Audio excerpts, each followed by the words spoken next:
वैश्वानरं द्वादशकपालं निर्वपेत् पुत्रे जाते यदष्टकपालो भवति गायत्र्यैवैनं ब्रह्मवर्चसेन पुनाति यन्नवकपालस्त्रिवृतैवास्मिन् तेजो दधाति यद्दशकपालो विराजैवास्मिन्नन्नाद्यं दधाति यदेकादशकपालस्तृष्टुभैवास्मिन्निन्द्रियं दधाति यद्द्वादशकपालो जगत्यैवास्मिन् पशून् दधाति यस्मिन् जात एतामिष्टन्निर्वपति भूतः एव तेजस्व्यन्नाद इन्द्रियावि पशुमान् भवति।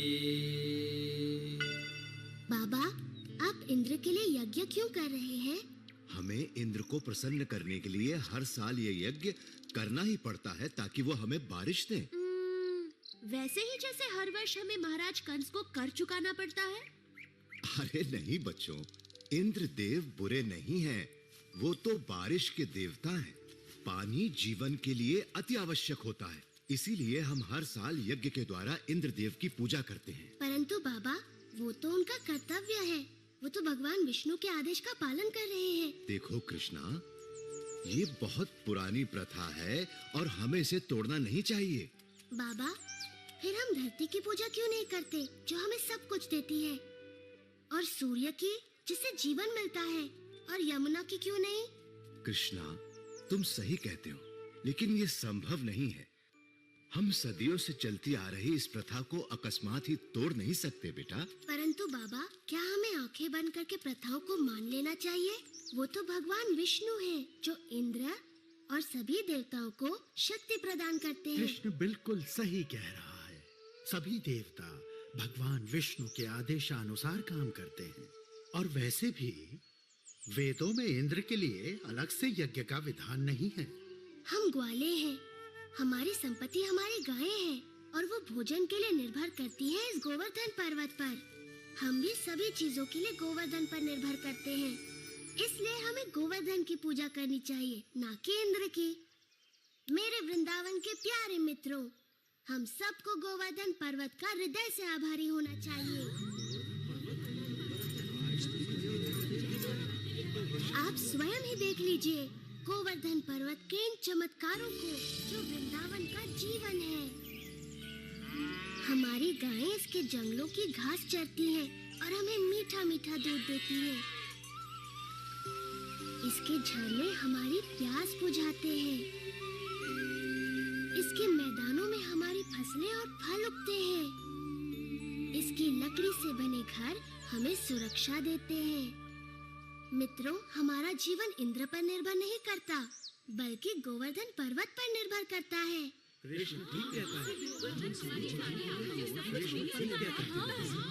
आयुष्मान भव।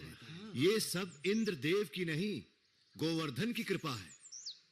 इसलिए मित्रों, सब लोग अपना अपना चढ़ावा एकत्रित करें, हम सब गोवर्धन की पूजा करेंगे।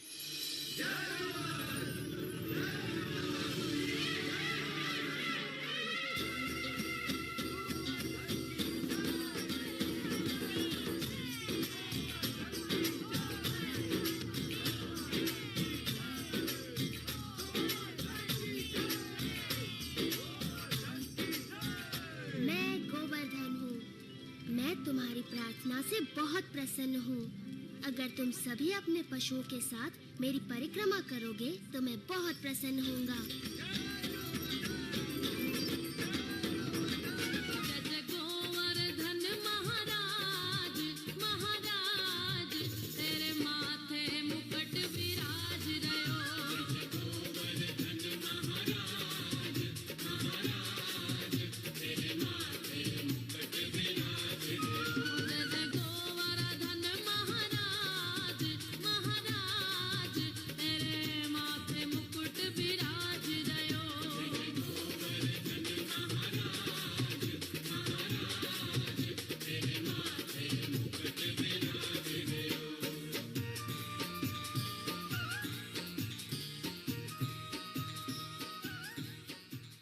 आओ आओ संवर्तक, मेरे साथ मेरे भक्तों द्वारा चढ़ाए गए चढ़ावे का आनंद लो। क्षमा चाहता हूं देवराजेंद्र, परंतु ये समाचार आपको विचलित कर सकता है। अब ये मत कहना कि तुमने गलती से एक और गांव को बाढ़ से भर दिया। ये बात मन से निकाल दो। मुझे डर है कि आप इस समाचार से बहुत क्रोधित हो जाएंगे। देवराज, वृंदावन गांव के वासियों ने आपकी बजाय गोवर्धन पर्वत की पूजा शुरू कर दी है। क्या? गोवर्धन पर्वत की? उन्होंने मेरी पूजा ना करके मिट्टी के ढेर की पूजा की? वो ऐसा कैसे कर सकते हैं संवर्तक? वो भी मुझसे बारिश का उपहार पाने के बाद? ऐसा सुना है कि वो एक नादान लड़के के बहकावे में आ गए हैं। उपहास मत करो संवर्तक। क्षमा चाहता हूँ देवराज, लेकिन यही सच है। नंद के पुत्र कृष्ण ने अपनी चमत्कारी शक्तियों का प्रयोग करके वृंदावन के वासियों को बहका लिया है। अच्छा, उन्होंने मेरा आदेश मानने के बजाय एक नादान की बातों को माना। इन लोगों का दिमाग खराब हो गया है। देखना अब इन पर मेरा कहर बरसेगा। सुनो संवर्तक। जी देवराज। जाओ और वृंदावन को डुबो दो, गोवर्धन के त्योहार को बर्बाद कर दो और वृंदावन के वासियों को इस दुस्साहस की सजा दो।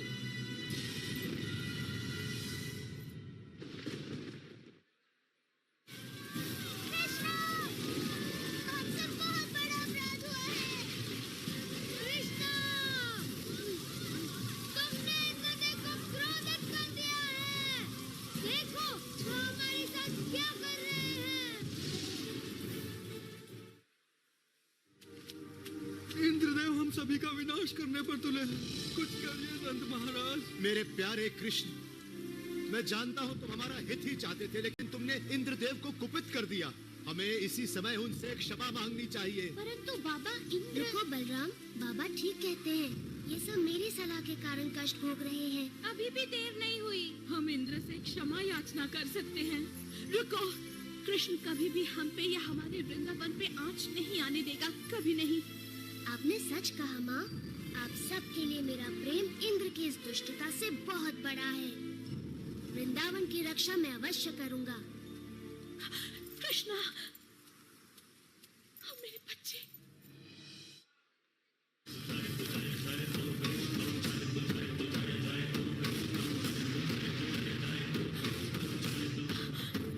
जरा कृष्णा देखो।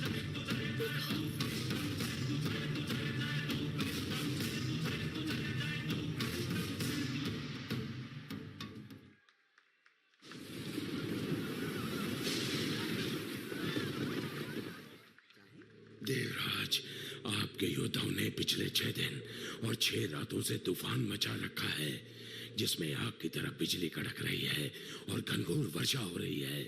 मनुष्य ने इससे पहले ऐसा दृश्य कभी नहीं देखा। अच्छा है, बहुत अच्छा है। अब तक तो वृंदावन पूरी तरह डूब चुका होगा। काश मैं ऐसा कह पाता देवराज इंद्र, लेकिन सच ये है कि हमारे तूफान भी कृष्ण के सामने नहीं टिक पाए। मेरे तूफानी योद्धा एक बच्चे से परास्त हो गए। उसने गोवर्धन पर्वत को अपने सिर पर उठा रखा है और वो वृंदावन वासियों और उनके पशुओं की रक्षा कर रहा है। आप स्वयं ही देख लीजिए देवराज। यदि कृष्ण अपने आप को भगवान समझता है तो अब वो ये जान जाएगा कि कौन शक्तिशाली है, वो या फिर इंद्र। तुम इंद्र के क्रोध से बच नहीं सकते। कृष्ण की बात मानने का दंड भुगतना होगा।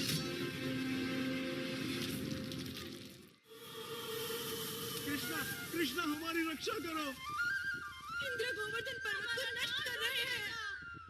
इंद्र कुछ नहीं बिगाड़ सकते, भय मत करो।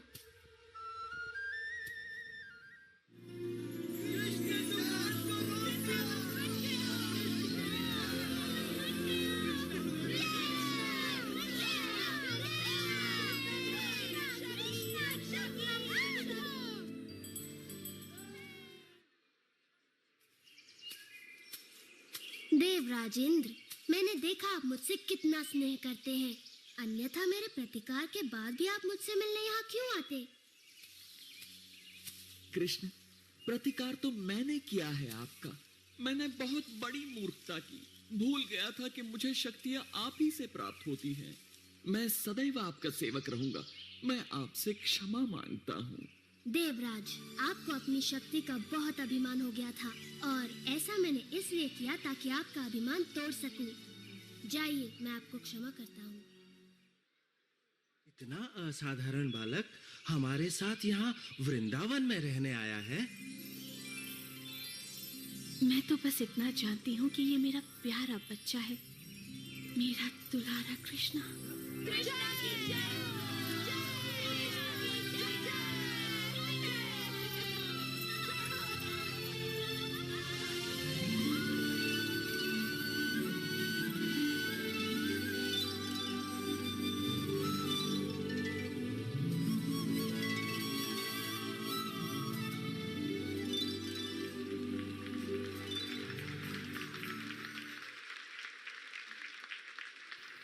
गिरिराज महाराज की, गोलोका अकादमी भक्तवृंद की, इसके शिक्षाश्रम प्रभु की।